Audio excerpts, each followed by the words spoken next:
యేసు రక్తమే జయం పరిచర్య ప్రైజ్ ద లార్డ్. ఏప్రిల్ 6వ తేదీ 2024. ఈరోజు దేవుని వాక్యము, నీవు భయపడనక్కర్లేదు, బాధించువారు నీకు దూరముగా నొందురు, భీతి నీకు దూరముగా ఉండును, అది నీ దగ్గరకు రానేరదు. యెషయా గ్రంథం 54వ అధ్యాయం 14వ వాక్యము. అవును క్రీస్తునందు ప్రియులారా, నీవు ఆయనకు ప్రార్థన చేయగా ఆయన నీ మనవిని ఆలకించును. నీవు ఎందును బట్టి భయపడుచున్నావు, దిగులు చెందుచున్నావు, దేవుడు ఎరిగి ఉన్నాడు. దేవుని వాక్యం ఇలా సెలవిస్తుంది, ఇశ్రాయేలీయులతో యెహోవా సెలవిచ్చినదేమనగా, నన్నాశ్రయించుడి, నన్నాశ్రయించిన ఎడల మీరు బ్రతుకుదురు అని. నీకు విరోధముగా రూపింపబడిన ఏ ఆయుధమును వర్ధిల్లదు.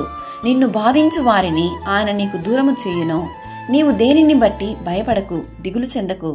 నీ అవమానమునకు ప్రతిగా రెట్టింపు ఘనత నొందుదురు. యెహోవాయే నీకు నిత్యమైన వెలుగుగా ఉండును. నీ దుఃఖ దినములు సమాప్తములగును. అలసియున్న వారి ఆశను తృప్తిపరచి కృషించిన వారినందరినీ బలపరిచే దేవుడాయన. నిన్ను రక్షించుటకును నిన్ను విడిపించుటకును నేను నీకు తోడయుందును గనుక వారు నీ మీద యుద్ధము చేయుదురు గాని నిన్ను జయింపకపోవుదురని దేవుడు ఈ దినాన మనతో వాగ్దానం చేస్తున్నాడు. ప్రభు అయిన యేసుక్రీస్తు కృప మనందరికీ తోడయుండును గాక. ఆమేన్. God bless you.